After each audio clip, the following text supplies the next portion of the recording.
Morning all of you, my name is Sahil Chauhan. आज हम लोग देखने वाले हैं expression for resultant amplitude intensity condition for constructive and destructive interference के लिए।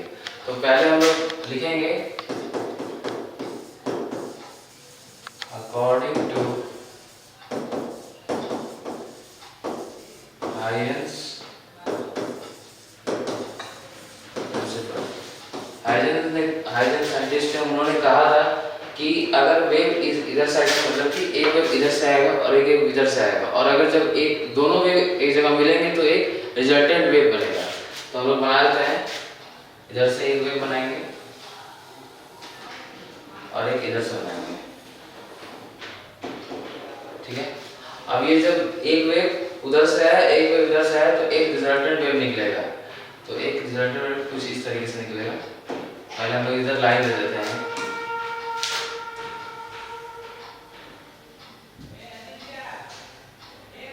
इसका रिजल्टेंट वेव है इधर साइड निकलेगा, ठीक है, इस तरीके से,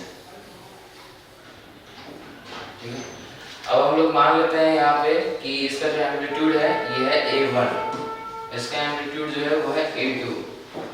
अब इसका जो डिस्प्लेसमेंट इक्वेशन होगा y1, इसको मानेंगे y1 है इसका डिस्प्लेसमेंट, इसका है y2। तो इसका displacement equation y1 is equal to होगा, अब यहाँ पे जो अपना हम लोग पहले फेज डिफरेंस निकालना पड़ेगा। यहाँ जो फेज डिफरेंस है तो यहाँ पे आएगा फाई, ठीक है। अब यहाँ पे जो y1 इक्वेशन आएगा displacement equation is equal to A1 cos omega t, ठीक है।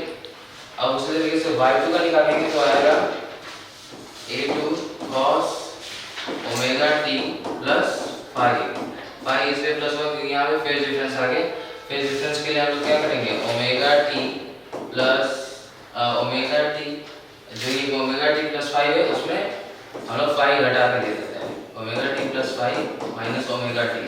तो अपना जो फेज डिफरेंस आ गया वो हो गया फाइव, तो इसलिए हम लोगों ने इसमें फाइव को जोड़ दिया, ठीक है। इसको लिखने की जरूरत नहीं है, समझाने के लिए था। अब देखिए, अब ये एक कंपोनेंट है, ये दूसरा कंपोनेंट है। अब इसका रिजल्टेंट कंपोनेंट जो है वो y आएगा, y वेक्टर, ठीक है। ये वेक्टर है, y1 vector, y2 vector, amplitude भी वेक्टर है, वेक्टर क्वांटिटी है। तो y vector is equal to इसका जो रिजल्टेंट आएगा वो आएगा a cos, कैपिटल A हो जाएगा a cos omega t plus theta हो जाएगा, ठीक है। अब देखते हैं, तो हाइजेंस प्रिंसिपल के थ्रू हम ये लिखेंगे कि y vector is equal to y1 vector plus y2 vector, ठीक है। तो y1 वेक्टर अपने पास पता है हम लोगों को, ये वेक्टर आ गया, ये वेक्टर y1 वेक्टर है A1 cos ओमेगा t, तो ले लेंगे y vector is equal to A1 cos omega t, ठीक है। और y2 है अपने पास A2, ठीक है, cos omega t plus five, ठीक है।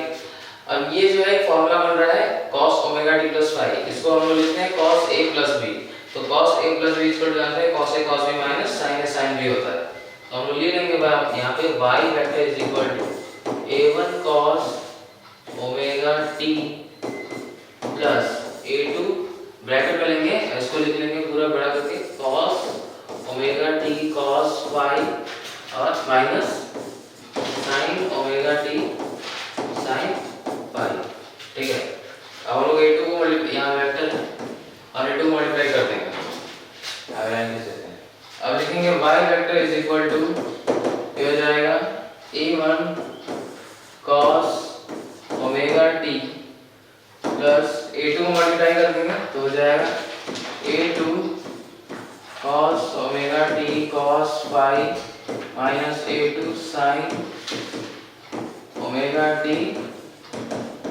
sin फाइव, ठीक है। अब देखिए यहाँ पे अपने पास कॉमन क्या आ रहा है, cos omega t cos omega t, तो उसको बाहर ले लेंगे। तो y vector is equal to हो जाएगा, इसको लिखेंगे cos omega t bracket A1 plus A2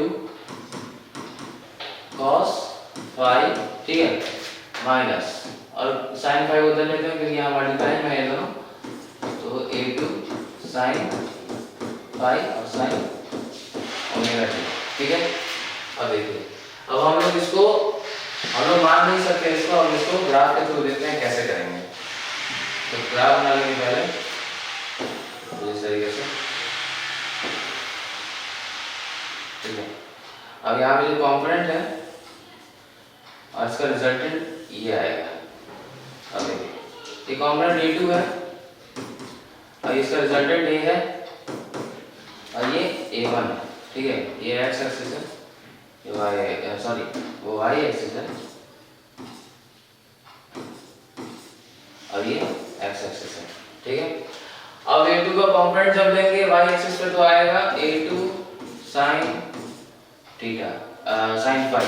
यहाँ पे एंगल भी बनाना होगा, यहाँ पे एंगल जो बनेगा वो पूरा एंगल फाई बनेगा और इसको हम जो ये अपने पास रिजल्टेंट आया है इसके लिए थीटा आएगा, ठीक है। तो अब यहाँ पे लिखेंगे A2 sin फाई और इधर के लिए आएगा A2 cos फाई, ठीक है। इधर पहले से भी एक A1 है और साथ में इसका कंपोनेंट A2 cos फाई भी आया है। अब हम लोग क्या करेंगे, इस जो रिजल्टेंट वेक्टर है इस रिजल्टेंट वेक्टर के लिए अलग बना लेंगे, ठीक है। तो अलग बनाते हैं,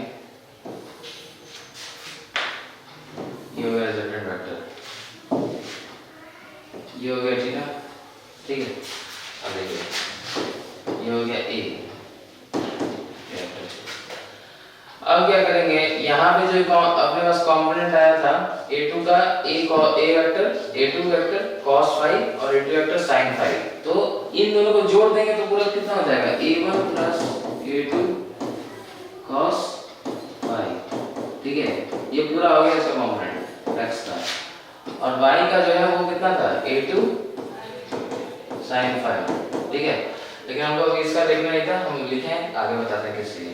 अब इसका कंपोनेंट हम लोगों को निकालना था रिजल्टेंट का, तो रिजल्टेंट का y एक्सिस के लिए कितना आएगा a वेक्टर sin थीटा और x के लिए आएगा a वेक्टर cos थीटा, ठीक है। अब देखिए हम लोग किससे लिखे थे इसको, अब क्या करेंगे हम a वेक्टर sin थीटा को A2 sin फाई के इक्वल करेंगे और a वेक्टर cos थीटा को A1 plus A2 cos phi के इक्वल करेंगे, इसलिए हम लोगों ने लिखा था। तो लिखेंगे यहाँ पे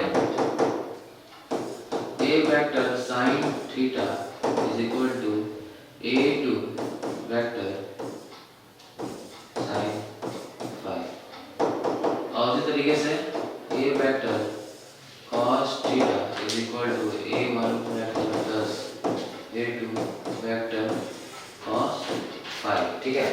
इसको ले लेंगे इक्वेशन 1, इसको ले लेंगे इक्वेशन 2, ठीक है। चलिए अब हम लोग क्या करते हैं, हम लोग को पता चल गया A2 sin phi is equal to a vector sin theta, ठीक है। तो A2 sin phi की जगह पे हम लोग a वेक्टर sin थीटा रख सकते हैं और इस पूरे इक्वेशन में हम लोग इसको रख सकते हैं, ये y। तो अब हम लिखेंगे y is equal to, ठीक है, cos omega t plus common पहले से था और इस पूरे इक्वेशन में हम लोग लिखेंगे क्या लिखेंगे a vector cos theta, a vector cos theta, ठीक है। माइनस का माइनस करा देंगे, उसके बाद A2 sin फाई की जगह हम लोग क्या लिखेंगे a वेक्टर sin थीटा, लिखेंगे a वेक्टर sin थीटा और बाद में sin ओमेगा t था ही यहाँ पे sin ओमेगा t, ठीक है। इसको आगे ला देते हैं, तो लिखेंगे y vector is equal to, ये हो जाएगा a vector cos theta cos theta cos omega t minus a vector sin theta sin omega t, ठीक है। इसको छोटा कर देते हैं,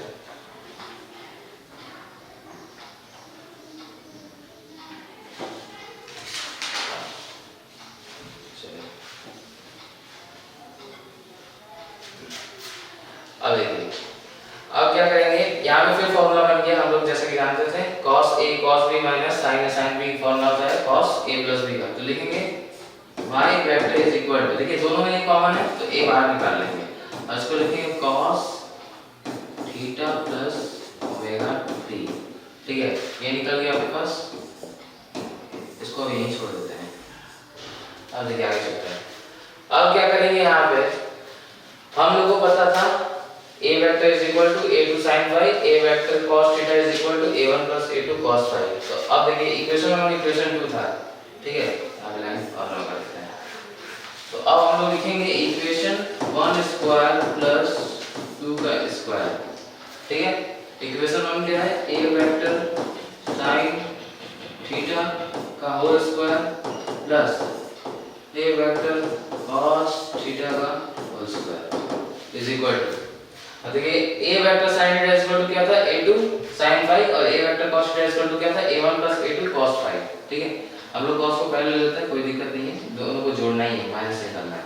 तो लिखेंगे a1, अभी हम लोग वैसे ही लिख लेते हैं, a2 sin phi का होल स्क्वायर, ठीक है, प्लस ये हो जाएगा a1 plus a2 cos phi का होल स्क्वायर, ठीक है। वो अब स्क्वायरिंग करेंगे तो हो जाएगा a square sin square theta plus a square cos square theta is equal to, ये हो जाएगा a2 square sin square phi plus a1 square plus, अब ये देखिए a प्लस b का होल स्क्वायर बन रहा है, ठीक है। तो इसको लिखेंगे a1 square plus a2 square cos square phi,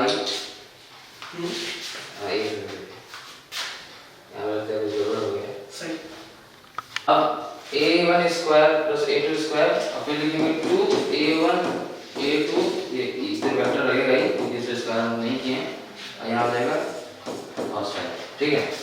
अब देखिए sin स्क्वायर थीटा और a स्क्वायर स्क्वायर कॉमन है, तो a स्क्वायर बाहर निकालेंगे, और लिखेंगे sin square theta plus cos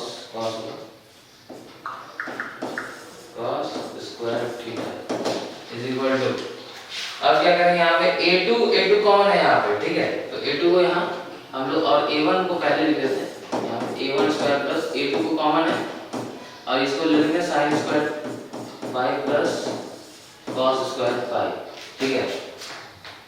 और फिर इसके बाद लेंगे plus 2a1 a2 cos phi, ठीक है। अब जैसे कि हम लोग जानते हैं a square sin square theta plus cos square theta 1 होता है, और उसी तरीके से यहाँ पे भी उसी फॉर्म में लिखा हुआ है, तो हम लोग इसको लिख सकते हैं, हम लोग इसको इधर लिख सकते हैं, a square is equal to a1 square plus a2 square plus 2a1 a2 cos phi। तो हम लोग a इज इक्वल टू क्या लिख सकते हैं, रूट अंडर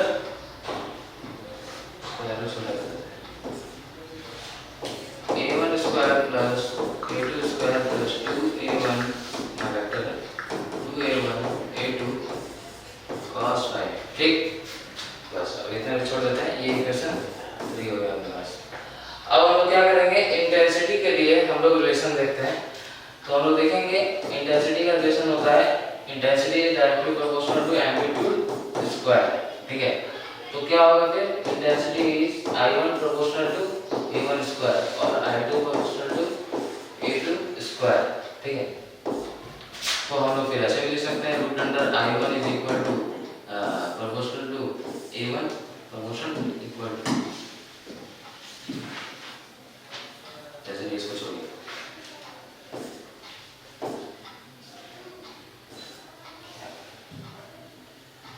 इसको लिखेंगे इंटेंसिटी प्रोपोर्शनल टू एम्पलीट्यूड का स्क्वायर, ठीक है। अब उधर लिख लेते हैं,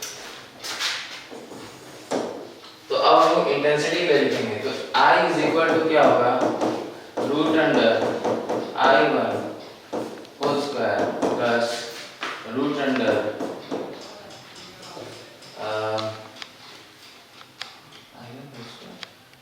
ठीक है, और I2 whole square plus 2 root under I1 I2, और यहाँ फिर होगा cos phi, यानी कि I इज इक्वल टू क्या लिख सकते हैं, I1 plus I2 plus 2 root under I1 I2 cos phi, ठीक है।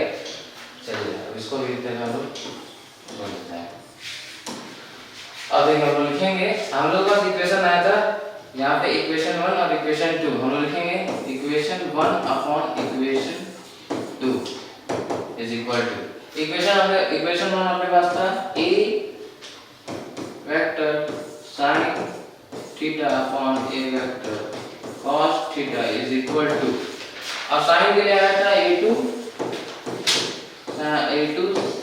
Vector sin phi upon cos के लिए आया था a1 प्लस तो छोटा होता है बड़ा is equal to a1 plus a2 cos phi। ठीक है, तो देखिए यहाँ से a कटेगा और sin अपॉन cos होता है tan, यानी कि tan थीटा क्या आ गया a2 sin phi upon a1 plus a2 cos phi। तो अब देखते हैं, अब हम लोग यहाँ निकाल लेते हैं एम्पलीट्यूड रिजल्टेंट जो आया था a is equal to root under a1 square plus a2 square plus 2a1 vector into vector cos phi under root में था, और इंटेंसिटी के लिए यहाँ पर निकाल लेते हैं। ठीक है, तो अब हम लोग में देखने वाला है condition for constructive and destructive interference. ठीक है, इसे ले लेते हैं।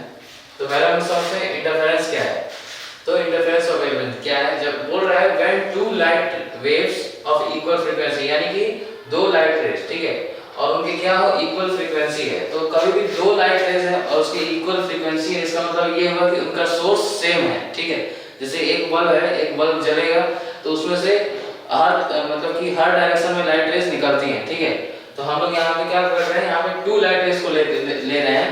ठीक है, और उनकी क्या है सोर्स सेम है, क्योंकि क्या बोल रहे हैं इक्वल फ्रीक्वेंसी है, इक्वल फ्रीक्वेंसी मतलब उनके सोर्स सेम होंगे। ठीक है, और उनका जो फेज डिफरेंस है वो क्या है कांस्टेंट है, उनका फेज डिफरेंस एक कांस्टेंट में बढ़ता जा रहा है, बढ़ता जा रहा है, बढ़ता जा रहा है। ठीक है, with respect to time, then यानी कि मतलब टाइम के रिस्पेक्ट में, तो क्या होगा एक ही डायरेक्शन में वो ट्रैवल करेंगे, लिखा है यहाँ पे then travel in same direction. ठीक है, यानी कि वो क्या करेंगे एक ही डायरेक्शन में ट्रैवल करेंगे और इंटरसेक्ट करेंगे एक पॉइंट पे, और उस पॉइंट को हम लोग बोलते हैं इंटरफेरेंस ऑफ वेव्स। ठीक है, उस पॉइंट को हम लोग बोलते हैं इंटरफेरेंस ऑफ वेव्स। ठीक है, तो अब हम लोग पहले देखेंगे, हम लोग कंडीशन देखना था किसका, हम लोग कंडीशन देखना था कंडीशन फॉर कंस्ट्रक्टिव और डिस्ट्रक्टिव इंटरफेरेंस के लिए।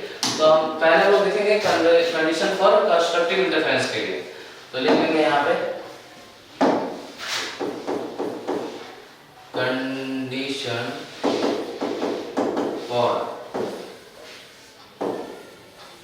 Constructive interference.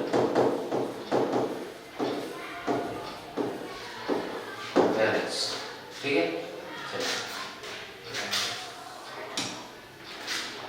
अब देखते हैं कंडीशन इसके लिए। तो इसमें कंडीशन क्या होगा, इसमें जब अपना फेज डिफरेंस होगा, ठीक है, अपना फेज डिफरेंस,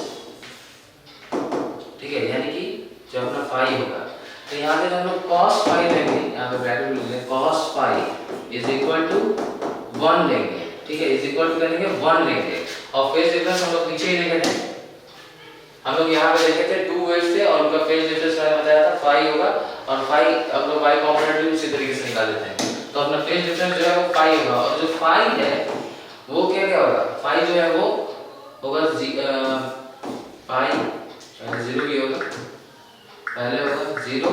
ठीक है, और इवन मल्टीपल होगा, पाई 2 पाई होगा, फिर 4 पाई होगा, फिर 6 पाई होगा, और ऐसे ही करते करते करते करते ये जाएगा 2n पाई तक। ठीक है, और यहाँ पे फिर अपने पास हम देखते हैं, अब क्या होगा, जो अपने पास जो पाथ डिफरेंस होगा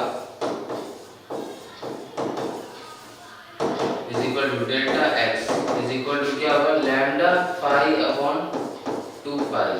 ठीक है, लैम्डा पाई अपॉन 2 पाई होगा। चलिए, अब यहाँ देखिए हम लोग लिखे थे फेज डिफरेंस इक्वल टू 0 2 पाई 4 पाई 6 पाई करते करते 2n पाई तक है, और यहाँ जो n होगा n इज इक्वल टू होगा positive whole number, n is equal to होगा पॉजिटिव होल नंबर। ठीक है, तो हम लोग लिखते हैं यहाँ पे delta x is equal to, हम लोग लिखेंगे लैम्डा, अब फाई जो है फाई कहाँ तक है 2n पाई तक, लिखेंगे 2n पाई अपॉन 2 पाई, तो 2 पाई पाई कट गया, यानी कि और बस क्या आ गया delta x is equal to lambda m lambda होगा, पहले m को लिखेंगे m लैम्डा। ठीक है, ये हो गया। चलिए, अब हम लोग क्या करेंगे, अब हम लोग देखेंगे फॉर ठीक है, इधर लिख लेते हैं हम लोग फॉर मैक्सिमम इंटेंसिटी। ठीक है, मैक्सिमम इंटेंसिटी, तो हम लोग इंटेंसिटी हम लोग निकालते हैं यहाँ पे I is equal to I1 plus I2 plus 2 root I1 I2 cos phi. ठीक है, इसी को हम लोग लिखेंगे यहाँ पे, यहाँ लिखेंगे I is equal to root under, पहले इसे लिखते हैं I1 square plus root under I2 square plus 2 root under I1 I2 cos phi. ठीक है, और वो कंडीशन क्या था अपने पास, cos phi is equal to क्या लेंगे हम लोग 1 लेंगे, तो यहाँ पे लिखेंगे I इज इक्वल टू, और ये मैक्स के लिए निकाल रहे हैं तो लिख लेते हैं I max is equal to root under I1 square plus root under I2 square plus 2 root under I1 I2। ठीक है, यानी I max is equal to हम क्या लिख सकते हैं इसको, ये फिर से a प्लस b का होल स्क्वायर बन रहा है। ठीक है, a प्लस b का होल स्क्वायर बन रहा है तो इसको हम लिख देंगे root bracket root under I1 plus root under I2 का होल स्क्वायर। ठीक है, ये हो गया। अब देखिए, अब हम लोग बोलेंगे जब phase difference between two waves 2 and pi होगा तो जो पार्ट डिफरेंस होगा वो इंटीजर मल्टीपल ऑफ वेवलेंथ होगा। ठीक है, यहाँ पे लिख लेते हैं, when phase difference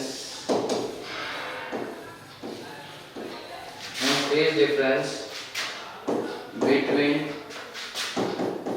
two waves is 2 and pi, then path difference is integral multiple of wavelength होगा। ठीक है, तो दूसरा कर लेते हैं मैक्सिमम एम्पलीट्यूड।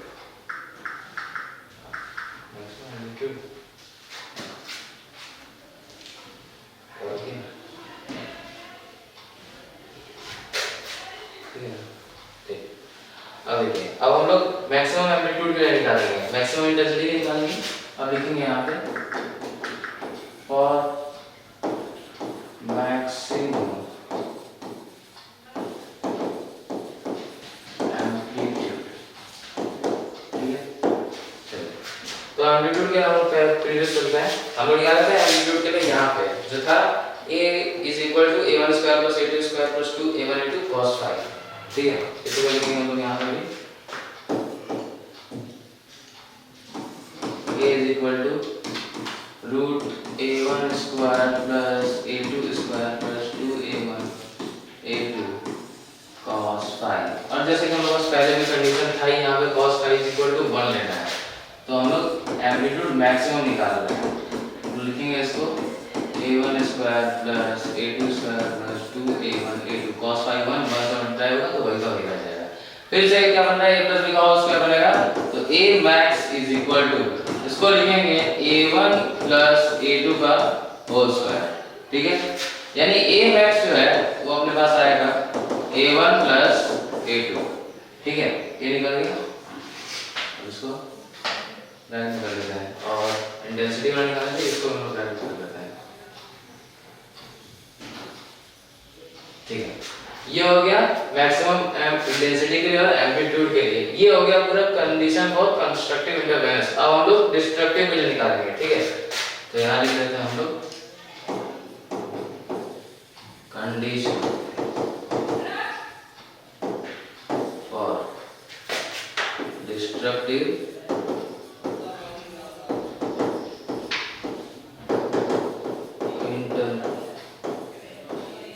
इंटरफेरेंस। ठीक है, और लोग इसके लिए निकालेंगे। सही, अब इसके लिए क्या कंडीशन होगा, इसके लिए कंडीशन ये होगा कि यहाँ cos फाई जो है वो लेंगे -1। ठीक है, cos फाई क्या लेंगे, -1 लेंगे, और यहाँ पे जो फेज डिफरेंस होगा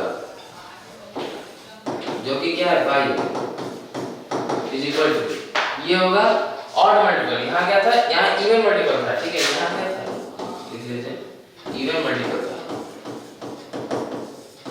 अब यहाँ क्या होगा, यहाँ होगा ऑड मल्टीपल, यानी यहाँ हो जाएगा पाई 3 पाई 5 पाई 7 पाई, और ऐसे करते करते करते ये कहाँ तक जाएगा 2n - 1 पाई, या फिर इसको 2n + 1 पाई लिख सकते हैं, दोनों के से वो ऑड ही आएगा, ठीक है। अब क्या करेंगे, पाथ डिफरेंस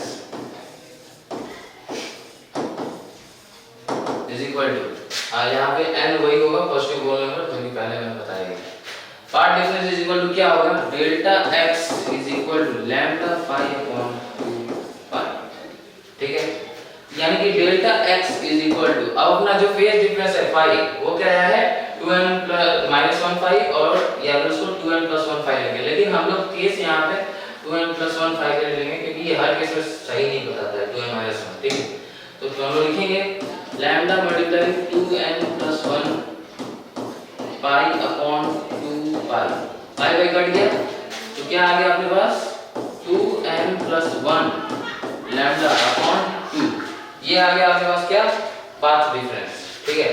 अब हम लोग क्या करेंगे, अब हम लोग कंडीशन अब हम लोग यहाँ मैक्सिमम के लिए पहले निकाले थे, अब हम लोग यहाँ मिनिमम के लिए निकालेंगे, ठीक है। तो इसमें और छोटा हो सकता है, तो और छोटा कर लेते हैं,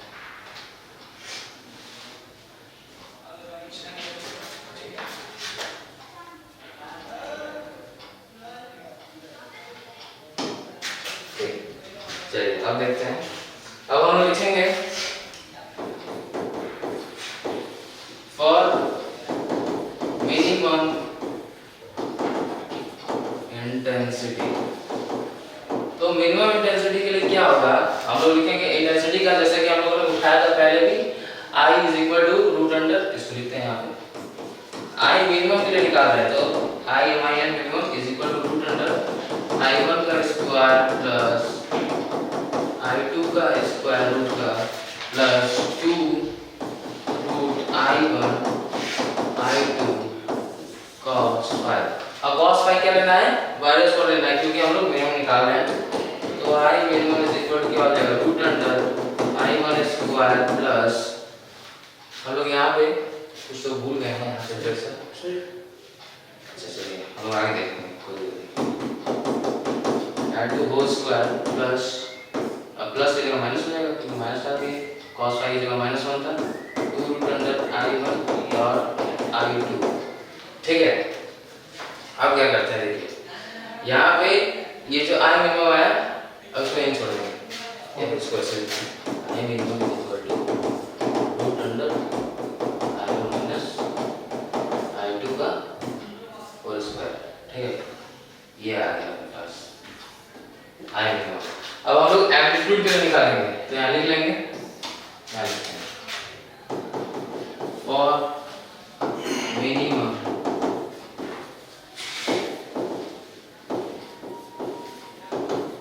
एम्पलीट्यूड, तो अब मिनिमम एम्पलीट्यूड के लिए क्या होगा, एम्पलीट्यूड का फिर से इक्वेशन लिखेंगे भाई, A =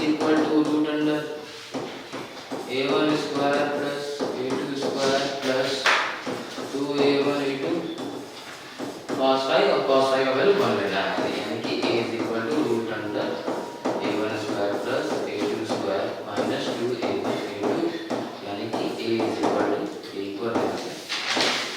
इक्वल टू क्या आएगा √A1 माइनस A2 का होल स्क्वायर, यानी कि अपने पास आएगा amplitude is equal to A1 minus A2 हो गई, मिनिमम आएगा ये मिनिमम है, ठीक है।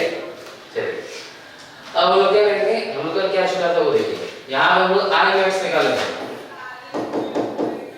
I max is equal to √I1 plus I2 का होल स्क्वायर था ना, ठीक है। तो हम लोग क्या करेंगे, इसमें से I2 कॉमन लेंगे, तो I max is equal to I2, तो ये क्या होगा ब्रैकेट I1 और अपॉन √I2 प्लस 1 का होल स्क्वायर, ठीक है। तो यहाँ पे जो ये I1 अपॉन I2 है रूट में, ये है एम्पलीट्यूड रेशियो, यानी इसको लिख लेंगे हम लोग कि I1 upon I2 is equal to क्या है एम्पलीट्यूड रेशियो है, जिसको भी डिनोट करते हैं हम लोग r से, ठीक है। यानी कि इसको हम लोग क्या लिख सकते हैं, r प्लस 1 का होल स्क्वायर I2, ठीक है। और उसी तरीके से फिर एम्पलीट्यूड जो है यहाँ a max, तो एम्पलीट्यूड इज इक्वल टू, यहाँ पे हो जाएगा a1 प्लस a2 है, तो a2 कॉमन लेंगे तो क्या आ जाएगा a1 अपॉन a2 प्लस 1, ठीक है। तो यहाँ पे भी क्या होगा, a2, ये a1 अपॉन a2 क्या है, ये भी एम्पलीट्यूड रेशियो ही है,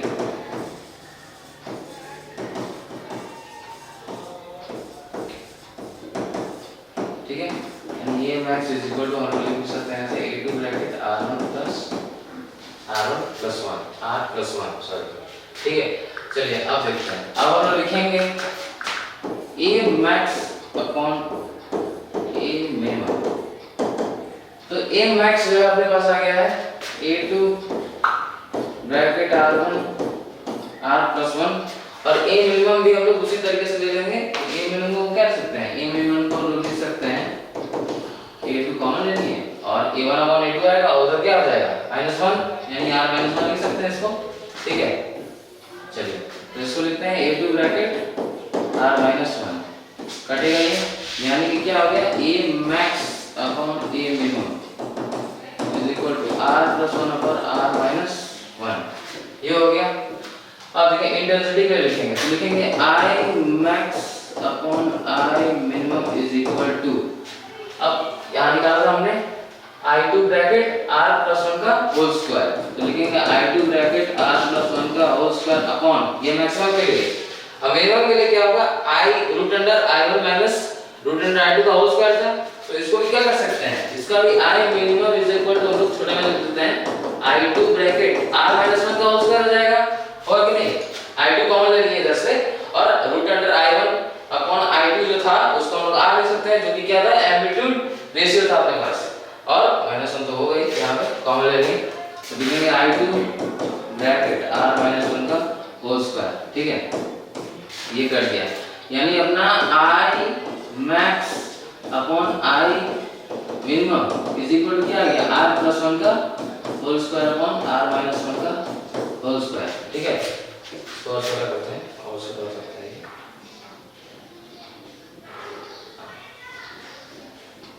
चलिए